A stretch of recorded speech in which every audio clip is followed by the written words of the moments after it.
ढकलताय? तुम्ही वा तिकडं. अरे सरपंचाला ढकलताय का? मास्तर, माझ्या गौरीला काय झालं ना तर तुमचा कानच पिळीन. हा, असा पिळीन. आय, आय, आय, आय, आय, आय, आय. बाजूला. अरे अरे अरे काय करताय? आय आय आय अरे अरे पिळा पिळा माझा कान पिळा. अरे माझा कान पिळायला मी काय तुमचा मेवणा लागतो की काय? अरे चला आधी पोरं शोधूया चला. हा, मला पण एकमेकांचे कान पिळूया. पण मास्तर, मागच्या जंगलात ते फडळ आहे ना. मग काय झालं? पोरं नको तुम्हाला तुमची? पाहिजे, पाहिजे. मग चला तर पुढे चला सगळ्या पुढे. मी येतो मागून 2 तासाने. ओ गुरुजी, अजिबात नाही.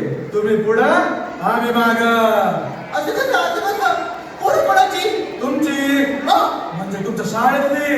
अहो असं म्हणा ना. माझं तर अजून लग्न पण नाही झालं. चला पुढं.